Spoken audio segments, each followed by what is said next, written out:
नमस्कार. एक गाव असतं ज्याच्यामध्ये जे गावकरी असतात ते साधारण अशिक्षित साधेभोळे असतात. त्या गावामध्ये एक हुशार नामा नावाचा एक हुशार व्यक्ती असतो आणि त्याला काही करून त्याच्या डोक्यात असतं की हा गावाचा कारभार काय आपल्या हातात आला पाहिजे. तो हळू लोकांना ते चालू कारभार कसा चुकीचा आहे, अशा सगळ्या गोष्टी लोकांच्यामध्ये पसरवायला सुरुवात करतो आणि हळू अख्ख्या गावाचा कारभार स्वतःकडे घेतो. तो लोकांच्या गावकऱ्यांचं एवढं ब्रेन वॉश करतो, की प्रत्येक गोष्टीमध्ये नामाशिवाय त्या गावाचं पानच हलेनासं होतं. म्हणजे अगदी नवरा-बायकोची भांडण झाली तरी गावात नामाशिवाय पर्याय नाही. बाप-लेकाची भांडण झाली, नामाशिवाय पर्याय नाही. भाऊ-भावांच्या वाटण्या असतील तरी नामालाच बोलावलं जायचं. अगदी इथपर्यंत मजल की कोणी आजारी जरी पडलं तर त्याला कोणत्या दवाखान्यात द्यायचं हा सल्लासुद्धा नामाने दिला तरच ते पुढचं सगळ्या गोष्टी घडायच्या. इथपर्यंत त्या नामाच्या प्रभावाखाली ती गाव येत. एक दिवस काय होतं, की एक गावातला माणूस अचानक चक्कर येऊन पडतो. आता चक्कर येऊन पडल्यानंतर अनायासे नामालाच बोलावलं जातं. नामा बघतो तर नामा म्हणजे काही डॉक्टर नाही. त्याला काय समजणार आहे त्याला काय झालंय. तर ते आपलं काय समजावं तो त्याला थोडंसं बघतो, हात लावून सरळ सांगून टाकतो. संपलंय. गेला याला पुढची तयारी करा. झालं गावानं मग आता तो मेला असं समजून त्याच्या घरातली रडारडी सुरू होते. सगळ्या पुढच्या तयारीला लागतात. 2-4 लोकं असतात नेहमी नामाच्या म्हणण्याला क्रॉस चेक करणारे. ते सांगायचा प्रयत्न करतात गावकऱ्यांना, की "अरे बघा, एखाद्या डॉक्टरला दाखवू आपण. आम्हाला नाही वाटत बुवा तो गेलाय व्यवस्थित आपण बघा."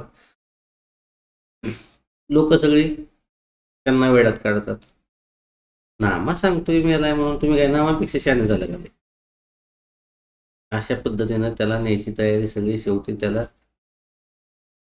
रेडीवरती बांधून स्मशानभूमीकडे घेऊन निघाले. आता या सगळ्या गोंधळामध्ये बराच वेळ जातो आणि नंतर ते ऊन वगैरे वरनं लागून ते जरा बेशुद्ध पडलेला थोडासा शुद्धीवर यायला सुरुवात केली. शुद्धीवर आल्यानंतर ते हालचाल करायला बघतो तर त्याला बांधलेला. तो कुठंच उठता येईना. शेवटी त्याला फक्त मान हलत असते की तिकडे तो मान अशी वळवतो. इकडच्या खांदेकराला आवाज येतो, "अरे, कुठं चाललं? काय चालवलंय? मला कुठं चालवलंय?" खांदेकरी खालूनच, "कुठं म्हणजे? तुला आता मसणवाट्यात चालवलंय. समजत नाही का तुला?" "अरे बाबा मी जिवंत आहे." "गप जिवंत आहे. नामा सांगतोय मेलाय म्हणून काय नामापेक्षा शहाणा लागून गेला का तू?"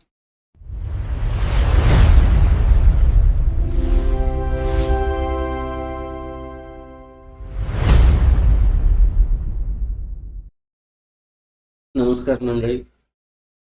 आपल्या या जरा हटके चॅनलच्या आजच्या या तिसऱ्या भागामध्ये आपल्या सगळ्यांचं मनापासून स्वागत आहे.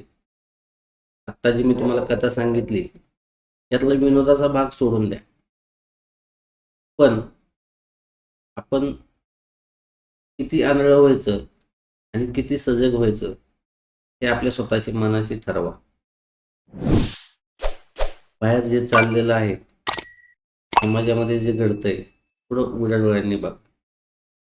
माझ्या पहिल्या भागामध्ये मी मला एक मंत्र्याची गोष्ट सांगितली, की ज्या मंत्र्याचा मुलगा घरात थोडी कुरबुर झाली म्हणून रुसून निघाला, तर तो रुसून कुठं जातोय तर बँकॉकला जायला निघतोय. ते पण भाड्याने स्पेशल विमान करून ज्याचं भाडं आहे ₹38,00,000.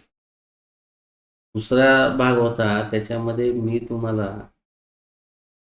आमदार लोकांना पेन्शनपोटी सरकारी तिजोरीतून किती खर्च होतो ह्याचे आकडे सांगताना पेन्शन्स फक्त सातारा जिल्ह्यामध्ये जेवढे आमदार आहेत त्यांच्या पेन्शनबद्दलच माहिती मी तुम्हाला सांगितली. तर मित्रांनो हे सगळे गोष्टी माहिती ह्या अ, प्रत्यक्षात हे सगळे माहिती कुठेही उपलब्ध आहे तुम्हाला पण कळते. फक्त आपण काय करतोय हे कळतंय पण ओळख नाही अशी आपली अवस्था आहे. तुम्ही या गोष्टीवर विचार करत नाही. मी पहिल्या भागात सांगितलं की विचार करा.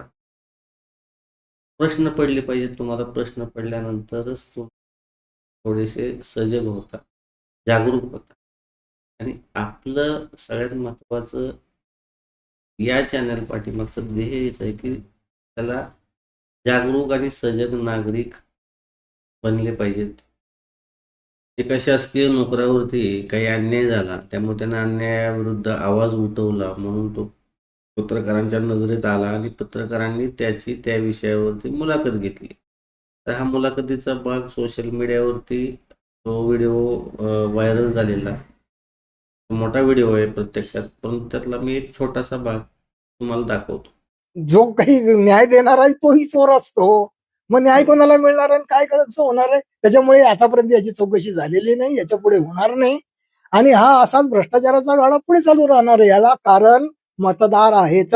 मतदार नालायक लोकांना निवडून देतात, कारण की बहुतांश मतदार हे पैसे घेऊन मतदान करतात आणि मग असं जर झालं तर या लोकशाहीला काय अर्थ आहे? आणि म्हणून हे लोकशाहीचं नाटक सुरू आहे, याला काही अर्थ नाही आणि पुढे इथे नेपाळ सारखं घडल्याशिवाय राहणार नाही.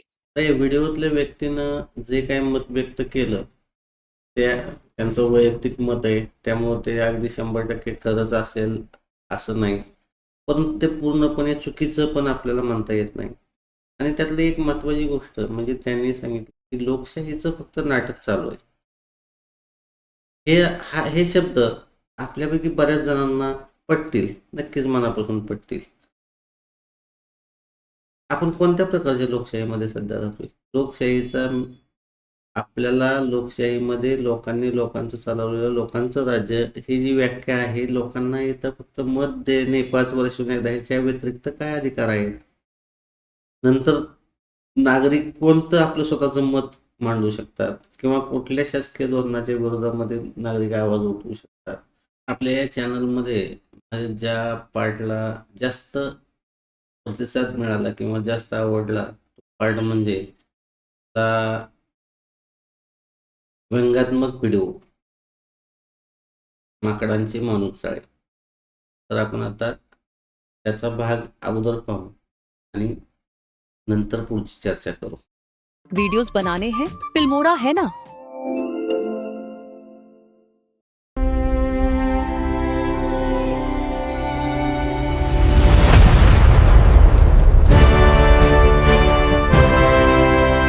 हा व्हिडिओ केवळ मनोरंजनाच्या उद्देशाने तयार करण्यात आला आहे. यात दाखवलेली माकडांची पात्रे, घटना आणि संवाद हे पूर्णपणे काल्पनिक आहेत. कोणत्याही व्यक्ती, संस्था किंवा प्रत्यक्ष घडलेल्या घटनेशी यांचा कोणताही संबंध नाही.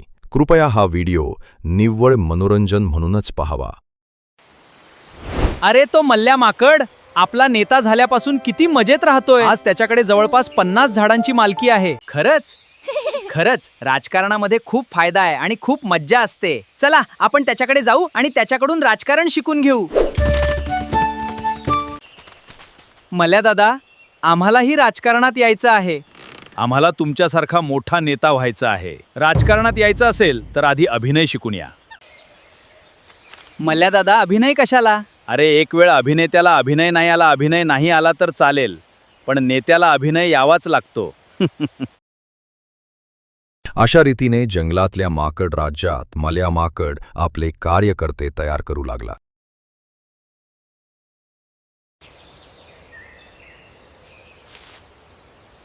आणखी काय काय शिकावे लागेल? धडधडीत खोटे बोलण्याची कला शिकावी लागेल. आपण कितीही माकड उड्या मारल्या तरी ते सगळं माकडांच्या हितासाठीच करतोय असं दाखवता आलं पाहिजे.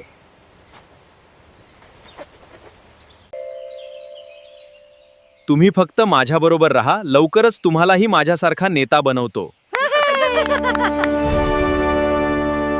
आता हा मल्या माकड आणि त्याचे कार्यकर्ते माकड राज्यात काय काय माणूसचाळे सुरू करतात ते आपण पुढील भागात पाहू.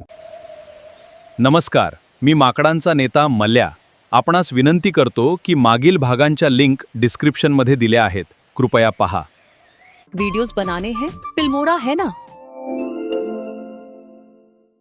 या माकडांच्या माणूस चाळे व्हिडिओमध्ये आपल्याला आणखी काय पाहायला आवडेल किंवा जे मी सादर करतोय तुमच्यासमोर ठेवतोय ते तुम्हाला आवडतंय का, या बाबतीत नक्की मला कमेंट करा. कमेंटमध्ये आपलं मत व्यक्त करा.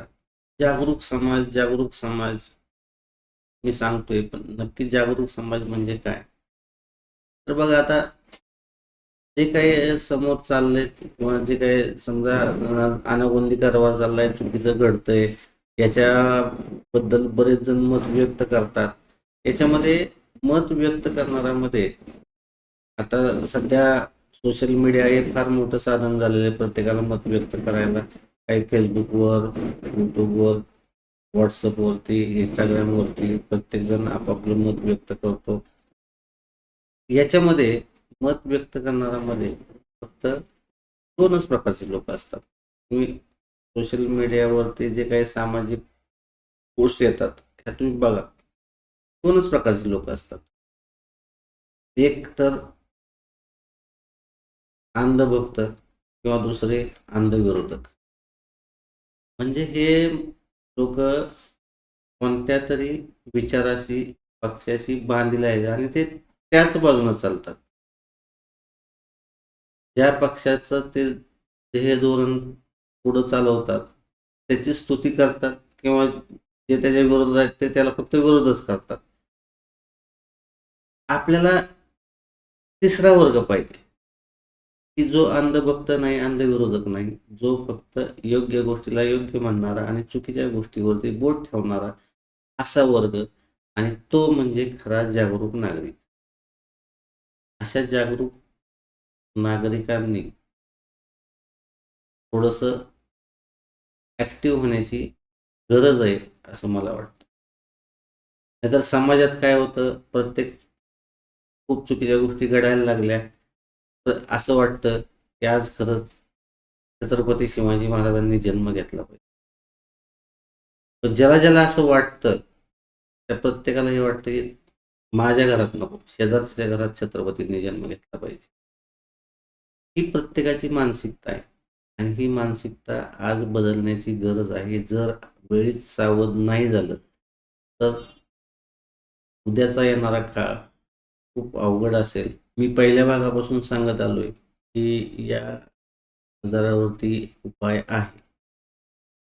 हा उपाय करण्यासाठी हे जे जागरूक नागरिक आहेत या सगळ्यांनी थोडंसं ॲक्टिव्ह होण्याची गरज आहे. सर्वांनी साथ द्या, यातून नक्कीच चांगलं काहीतरी घडेल.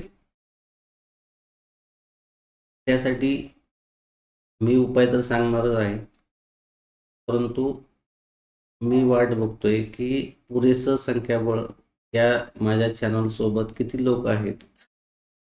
ते पुरेशी लोक झाली की आपण नक्कीच एक अभियान चालू करतोय ज्याच्यातून या सर्व गोष्टीवरती काहीतरी अंकुश बसेल याची मला खात्री आहे. आणि जर तुम्हाला असं वाटत असेल हे सामाजिक कर्तव्य म्हणून यात प्रत्येकानं भाग घेणं तसं गरज आहे, पण तुम्हाला जर असं वाटत असेल की मला काय करायचं आहे ते, तर ठीक आहे. ज्यांना आपल्याला जरी नको वाटत असेल पण तुमच्या माहितीत काय जे लोक असतील ज्याच्याबद्दल तुम्हाला वाटतं की हा तो बाबा त्याला अशा गोष्टींमध्ये इंटरेस्ट आहे, तो करू शकतो. माझी विनंती आहे की फक्त अशा तुमच्या ओळखीच्या 5 लोकांपर्यंत माझ्या चॅनलची लिंक तुम्ही शेअर करा. त्या 5 पैकी एक जरी माणूस माझ्या याच्यामध्ये जॉईन झाला तरी पण तुमचं एक सामाजिक कर्तव्य पूर्ण झाल्यासारखं होईल. आणि हे माझे संख्याबळ पूर्ण होईपर्यंत फक्त माझे चॅनल बघत राहा. बाकी कुठल्या गोष्टीत इंटरेस्ट नाही तर कमीत कमी माकडांची मनोरंजनात्मक कथा बघण्यासाठी चॅनल बघा. त्याच्यात एक गोष्ट सांगतो की मी जे कुठलं अभियान म्हणतोय किंवा ह्या आजारावरचा उपाय म्हणतोय तर हे करताना आता कोणीही विचार करू नका की म्हणजे याच्यात भाग घ्यायचा म्हणजे आपल्याला कुठं मिटिंगला जावं लागेल, सभेला जावं लागेल, रस्त्यावर उतरून आंदोलन करावं लागेल, असं कोणताही प्रकार नाही. तुम्ही तुमचं काम, दैनंदिन काम करत करत आठवड्यातून फक्त 15 ते 20 मिनिटं जास्तीत अर्धा तास वेळ देऊन या सर्व गोष्टी साध्य करू शकता. त्यामुळं असा विचार करू नका की ह्याच्यात आपण भाग घेतला म्हणजे आपल्याला त्याच्यासाठी कुठं बाहेर जावं लागेल किंवा वेळ द्यावा लागेल, असं काहीही नाही. तेव्हा कृपया विनंती आहे या बाबतीत सकारात्मक विचार करा. माझ्या या चॅनलला आठवणीनं सबस्क्राईब करा, लाईक करा, शेअर करा आणि परत एकदा विनंती करतो चॅनल सबस्क्राईब करा. लाईक करा आणि सगळ्यात महत्त्वाचं म्हणजे शेअर करा, जेणेकरून याच्यामध्ये मला पुरेशी संख्याबळ मिळण्या इतके सबस्क्रायबर्स होतील. धन्यवाद. नमस्कार. जय हिंद, जय महाराष्ट्र. वीडियोस बनाने हैं फिल्मोरा है ना. नमस्कार, मी माकडांचा नेता मल्या. आपणास विनंती करतो की मागील भागांच्या लिंक डिस्क्रिप्शनमध्ये दिल्या आहेत. कृपया पहा. वीडियोस बनाने हैं फिल्मोरा है ना.